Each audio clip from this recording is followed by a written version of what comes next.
Lately, my For You page on TikTok is only those like slideshows with quotes, you know? Wait. Like this, you know? Anyway, I've been reading them and I was like, yes. I was like, I feel that. So many of these quotes resonated that I thought I have to print them out, save them and print them out. So I printed 286 of them. I'm gonna glue them to my journal because a lot of them explain so well something that I would explain in like 4 pages because I can't like explain something in 3 lines. That's something I'm unable to do. I need to give all the details and stuff.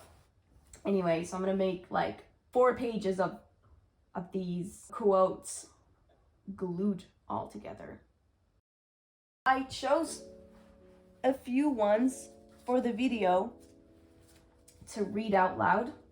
The 3 first ones are linked, so we're gonna read these, okay? The first one says, I'm not everything I want to be, but I'm more than I was and I'm still learning. And the second one says, I love myself for who I am now, even though it's not who I want to be in the future. Why shouldn't I uplift myself as I grow so I don't reminisce, I don't know how to say that word, my past and feel nothing but shame for being so hard on myself? The thing here is we fix ourselves goals, things we want to achieve, things we want to learn, things we want to get, and also who we want to be. Just like anything you want to have or get, who you want to become is also a process. It's not something you have in a minute. It's not something you can buy. It's a process. It's something that you work on. Every day you're someone different. And so it's a whole process that I think actually lasts our whole life. It's a process. It's a road. When we want to be a certain way, we can be hard on ourselves and not kind to ourselves. Think negatively about ourselves because we're not how we want to be. I don't think it's a good thing. I don't even think it's a good thing for the process of being who we want to be. You're building yourself and it's like steps, and every day you're someone different, you know? Who you were yesterday formed who you are today, and like who you are today forms who you will be tomorrow and who you will be when you will be who you want to be. That you could. All of these steps are necessary in order to be the result. You know, when you're painting something, every single process of the painting, you know, the moment you're drawing, and then the moment you're putting colors, and then every single color, every layer of color is necessary in order to have the final result of it. And it's the same with you. Every day, every person that you are every day and every minute and every second is necessary to become who you want to be at some point. You need every day that it's gonna take to get here. So even if you're not that person right now, it's useless to hate on yourself because you're not that person, because you are a person who's gonna make that person that you want to be. You know what I mean? You right now are necessary to you in the future. I used to look at my flashbacks and be like, bruh. And sometimes I still am, because like, what the fuck? But I try to look at my flashbacks and be like, she was like this, a little bit embarrassing, but like without her, I wouldn't be who I am today. Because sometimes thinking so negatively about my past self, looking at my Snapchat flashbacks, I was thinking to my present self, like, what is my future self gonna think about me? Like, she's gonna hate me, you know? And it's not cool. So I've stopped doing that so that I can actually think that my future self, when she will look back on me right now, she'll be like, maybe thinking that was wrong to do, but she will also be thinking, if she didn't do that, if she wasn't that way, I wouldn't be the way that I am today. And then there's this image that I love. It says, the people worth impressing, your 5-year-old self and your 85-year-old self. And I think this is a great image to have in your mind when you're in the process of becoming who you have fixed yourself to be, because you're doing it for yourself. Your 5-year-old self, she would be proud of you. And then your 85-year-old self, they'll be looking back and thanking you for trying to become who you wanted to become at that point. Imagining your 85-year-old self looking at you, thanking you for being who you are now, for trying to be who you want to be. I think that they'd be thanking you instead of hating like we do on our flashbacks.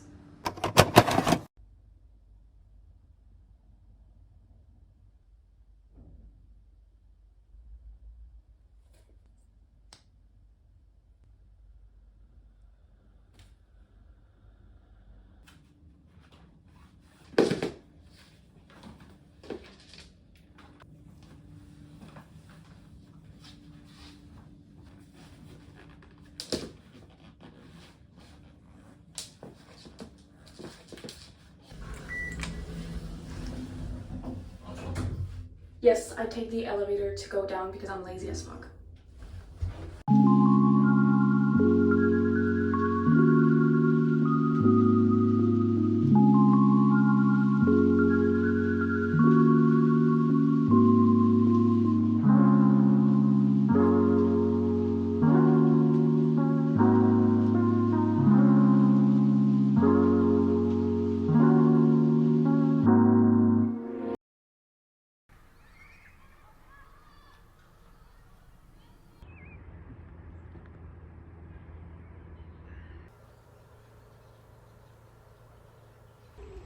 You can decorate absence however you want, but you're still gonna feel what's missing. This is not just with absence. You can decorate anything and you're still gonna feel it. I'm talking something negative, something that's affecting you negatively. I think we all know what I'm talking about. We've all done that. We've all had problems and we've all at some point tried to hide it or ignore it. I mean, it's common that when something is happening to you, you're hiding it. You're even hiding it from yourself. Yeah, I don't know why we have this thing where we think that by ignoring something, it's just gonna go away, and it's just not true. Because it's like an obstacle. It's like an obstacle in real life, you know? If you come across a physical obstacle, you're not just going to ignore it and it's going to disappear. Like, you have to do something about it. You have to do something in order to pass by it, you know, to cross it. You can't just be like, and it disappears. It's still here. It's the same for things that are mentally or emotionally affecting us. You're gonna have to face it in order to fight it. It's about facing problems. I think we're talking about denial here. It sucks having to face problems. We all wish we could ignore it and make it go away. There's a difference between ignoring a problem and hiding a problem. Ignoring it is denial. At some point it's gonna hit you and you're gonna have to face it anyway. Hiding it means you're aware of it. You act like there's no problem. And this makes me think of arguments in a relationship, fights, you know, conflicts in a relationship. It makes me think of avoiding conflict. When something's off with someone, there are different types of people. Some people are going to talk about it, you know, communication. Some people are gonna fight directly, and then some people are gonna try to act like there's no problem in the relationship, but there is a problem in the relationship. And when there's a problem in a relationship, that relationship can't work as good as it should, as good as it did. As long as you're trying to act like there's nothing wrong, it's not gonna feel good. You're not gonna feel good in the relationship. You will feel that something's off. The other person maybe will also feel it too, even if you're trying to act like there's nothing wrong. At some point, you just have to talk to the person. Communication. Facing conflict in a relationship also sucks, and no one wants to do it. It's not something that feels good. You can feel uncomfortable. You can be scared to tell the person something that you feel is off between you two. But I assure you that it's worse if you just don't talk about it. You know, the relationship just can't keep on working if you don't talk it out. I'm not saying it will always have a good ending, but at least when you decide to face it, then you're choosing to maybe find a way out of it. While if you're storing it and you're not showing it, it's just not gonna work either. So you might as well just talk about it. The only way out is talking. It's the only way out. When you talk openly with the person, you tell them how you feel, they tell you how they feel, you understand, and the person, if they love you, if they are just a little bit smart, they will most likely understand your point of view, understand how you're feeling. It's just about understanding each other. And I swear, if you express how you feel to someone and they express how they feel to you, you're most likely going to understand them and they're gonna understand you. And then you're just gonna be like, okay, well, problem solved. It's most likely to work out. But I'm not saying it's gonna work out every time. Sometimes, you can't solve it. This is another type of problems. But I think the more open the relationship is, the more you talk, the more you communicate, the more you can keep this relationship, and this relationship is going to be healthy. Try to be open in your relationships about the relationship. But it's not something that's easy, mostly if you've never been like that before. But you can try to be like this in your new relationships. You can always try to improve. We can always improve how we are in all aspects of our lives. So you can always improve how you are in your relationships.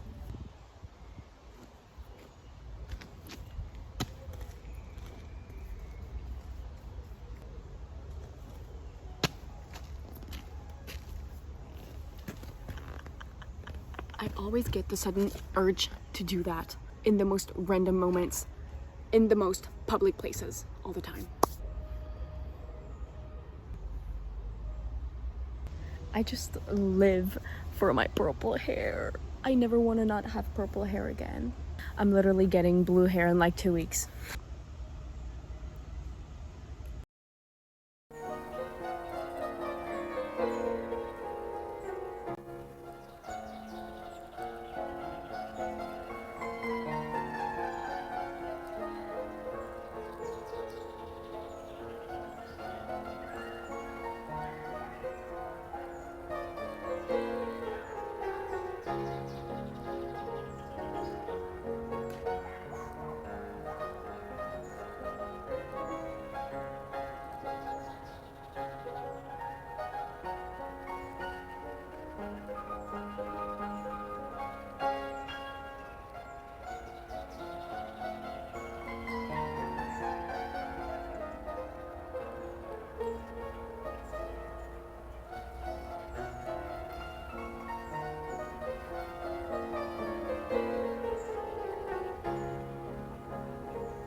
Hacer mi mente razonar.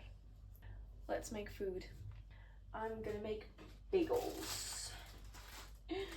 They expired like 3 weeks ago.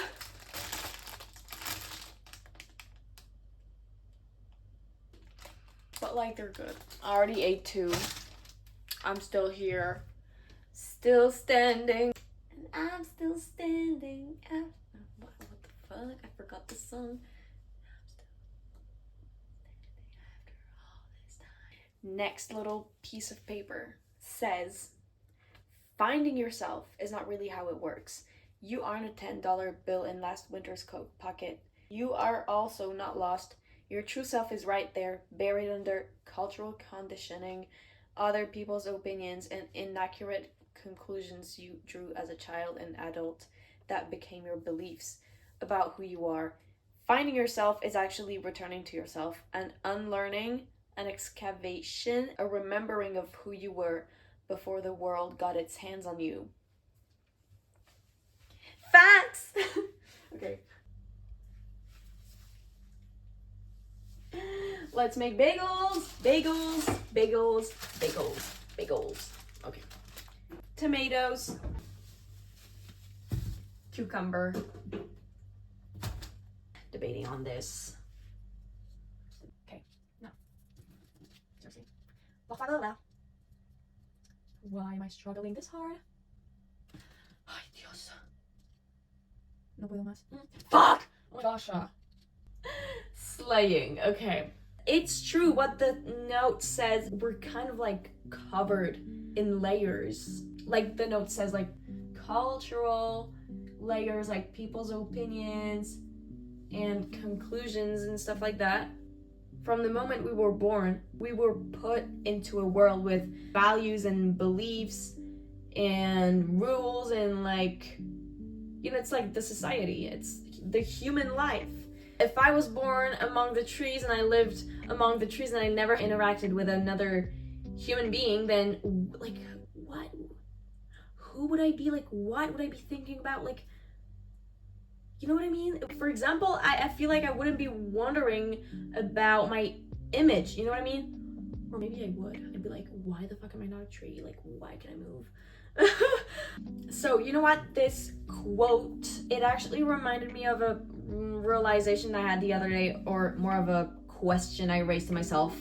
I was thinking that I believe that we could all love everyone. Like, in our life, we have people that we don't like, people that we like a little bit, people that we love, people that we hate.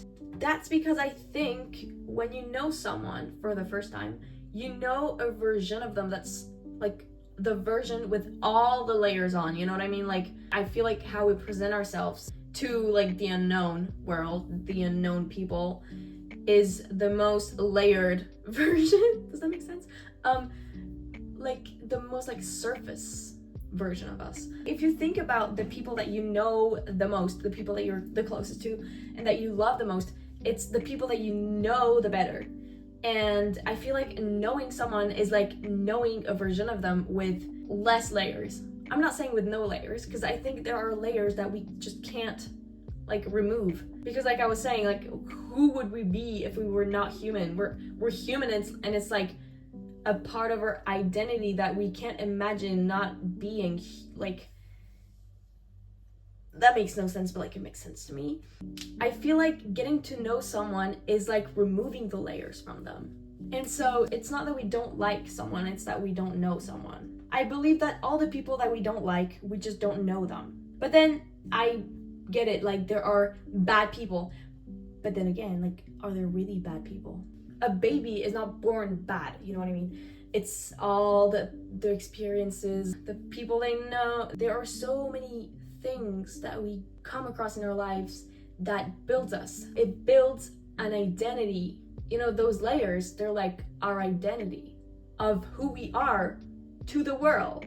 I think this comes from our experiences and the people that we are surrounded by and the society that we live in. Like, if we lived 50 years ago, we would be a complete different person. Everything that's external to us has an impact on us and puts a layer on us, and that layer is part of our identity, therefore the person that we present ourselves as when we go out in the world. But who we really were before all these experiences and people that we knew, I think even ourselves don't know who that person is.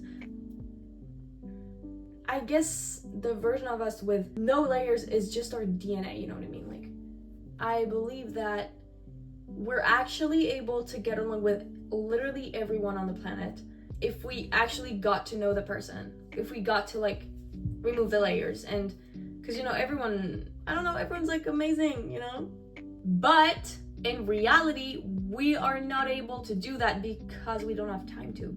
If you think about your best friend or whoever, like someone you're close to in your life, like think about the first time you met them.